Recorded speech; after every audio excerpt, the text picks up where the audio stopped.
This week in the field, why is it that landscape photographers are seemingly in love with silky water?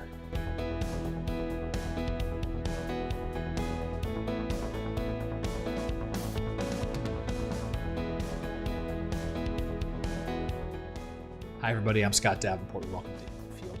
Before I tackle today's topic, very quickly, 2017 workshops. Registration is open now. I've got a San Diego Coastlines workshop, one in March, one in April. There's a couple of seats left in each one as I record this right now. If you're interested in coming and shooting with me in San Diego, pop on over to my website, check them out. It's a fun time. The ones in 2016 have been a whole lot of fun, and I'm really looking forward to doing it again in 2017. Now for today's topic, this is an interesting one. Why are landscape photographers seemingly in love with this silky water effect? That's the question I got from Frank in Canada. And it's a really good question. It did make me stop and think about it because my immediate reaction was, well, why wouldn't I have silky water? It was almost like, why do portraits have to have a nose? And it didn't just register with me. I almost always shoot with a longer exposure and get smooth water. But the question why I like this one so much is it really made me stop and think, well, why is it? Why do we do this? Well, I can only speak for myself because it's the only one I can speak with authority on is me. I like the look. I like the smooth water. Now, you might not. And if you don't, then don't shoot that way. End of story. Shoot whatever speaks to you. But as I thought about it, well, what is it that makes me want to have smooth water? There were a few things that started to come up as I thought through this.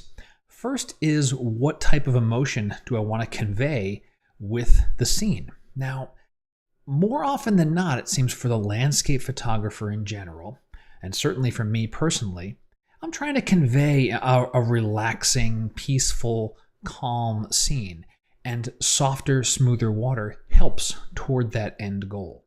That doesn't mean you can't shoot fast motion, like a large wave about to crash into a headland. And I got a few examples of photos that we're going to look at too.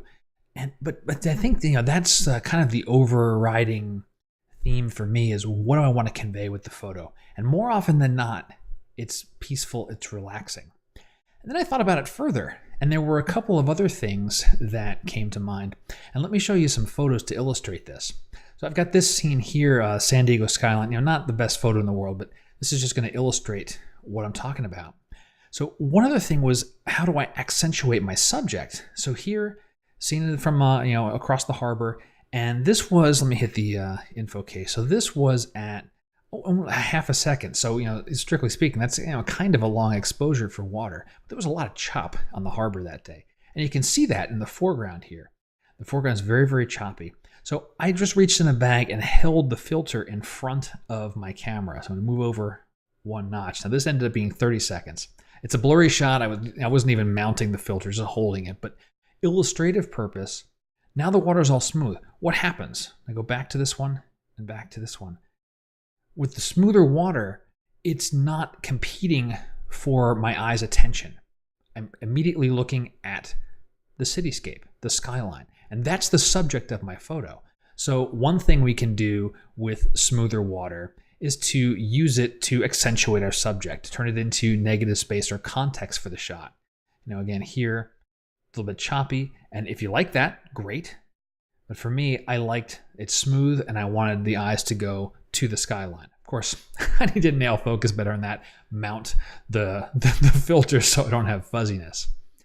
Something else that came up as I was thinking through this question is, as a compositional tool, if I use smoother, silkier water, I do a little drag on the image.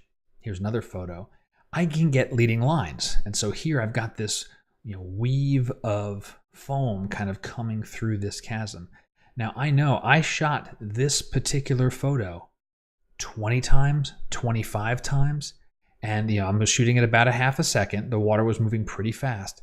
It took a lot of frames to get one that had this sweep of foam curling through this, this cool little fissure. But it became, a very visually interesting thing. Without the drag on the shutter, there'd be very little going on inside this this little spill of water. It would more look like this area here or this area here when the wave hadn't crashed over and was starting to recede. Another example, this sweep here where the wave's crashing in. my eye starts to follow these lines back to one of my major subjects here, the shark fin in Shark Fin Cove. So that's something else we can do with Silky Water. Use it as a compositional tool. Now, again, in the end, are there situations where you're going to always shoot slow? No, of course not. A couple more examples. This one's at 1/5000th of a second. That's a wave crashing into the rocks. And not the most strong photo in the world. And actually, I cropped in pretty darn far on this particular image because this is what was interesting in the scene that I shot. The waves, flying up off the rocks. Another example here where there's a lot more going on with the waves, and it kind of shows that this was an angrier sea this particular day. So there's situations where smooth, silky water, using your ND filters, using your polarizers to slow down your shutter, help your photo. And there can be other situations where you don't need to do that, or you're trying to convey a different emotion. I think the tip of the week, if you're trying to decide, do I want to shoot a longer exposure and smooth, silky water, or do I want something quick and fast? It's decide what is the emotion that you want to convey with the photo. If you want something that has bite, maybe it's an angry sea or a waterfall that is just erupting over the edge of whatever it's spilling from. Maybe you want your fast shutter speed. For something that's a little more pastoral, a little more calm, peaceful, you want to slow that water down. And then think about some of your secondary things, compositional tools. Are you making leading lines with it? Are you accentuating your subject by smoothing out water and making it a little more contextual, a little more negative space? And that does it for this week in the field. Frank, excellent question. Thank you so much for sending that one in. Really made me stop and think. And those are some of the best kinds. And if you've got a question, please go ahead and reach out to me. You can contact me through my website.